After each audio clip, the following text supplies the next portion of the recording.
Hello बच्चों, चलिए प्रश्न को देखते हैं। तो हमारा प्रश्न है कि निम्नलिखित में से प्रत्येक अभिक्रिया के लिए साम्य स्थिरांक Kc का व्यंजक लिखिए। तो हमें अभिक्रिया दे रखी है कि 2CuNO3 का होल ट्वाइस क्या है, हमारा ठोस अवस्था में है। 2CO कॉपर ऑक्साइड बनाता है, वो भी हमारा क्या है, ठोस में। और प्लस 4NO2 गैसीय प्लस O2 गैसीय अवस्था में। तो ये हमारी अभिक्रिया हो जाएगी। अब हम इसका क्या लिखना है, हमें Kc व्यंजक। ठीक है, तो सबसे पहले हम लिखेंगे हमारी मुख्य उदाहरण। तो मुख्य अवधारणा, ठीक है। तो ये क्या हो जाएगी, अभिक्रिया का साम्य स्थिरांक।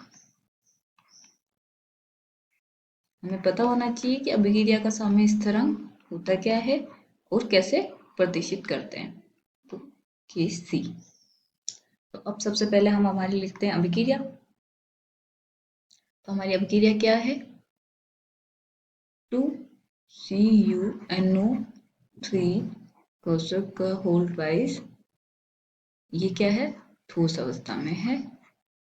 ये बनाता है 2CO, ये भी हमारा क्या है, ठोस अवस्था में, प्लस 4NO2 गैसीय अवस्था में, प्लस O2 गैसीय अवस्था में। तो इसमें क्या होता है कि हम जानते हैं कि Kc में जो ठोस या जो ठोस अवस्था वाले अवस्था व द्रव्य अवस्था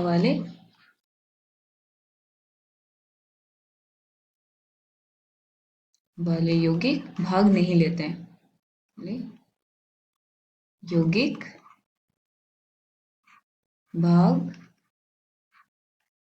नहीं लेते हैं, या बोल सकते हो कि उनकी हम जो सांद्रता है वो हम क्या कर लेते हैं, किसी भी, जैसे कि कोई भी है उसकी अगर वो ठोस अवस्था में है तो उसकी सांद्रता हम 1 लेते हैं, और अगर वही द्रव अवस्था में है तो उसकी भी सांद्रता हम 1 ले लेते हैं। तो वो Kc में हमारा भाग नहीं लेता है। तो अब हम Kc यहाँ पे लिखेंगे। Kc क्या होता है हमारा, उत्पाद की सांद्रता है और उसकी घात, उसका स्टोइकियोमेट्रिक गुणांक, और अभिकारक अभिकारक की सांद्रताएं और उसका स्टोइकियोमेट्रिक गुणांक। ठीक है, तो स्टोइकियोमेट्रिक गुणांक, ठीक है। अब हम इसको अभिक्रिया में प्रदर्शित करते हैं। तो वो क्या आ जाएगा हमारा, जैसे कि हमारे इसमें क्या है कि ये सॉलिड में है, तो इसकी सांद्रता हम 1 ले लेंगे। CO की भी सांद्रता हम 1 ले लेंगे इसकी।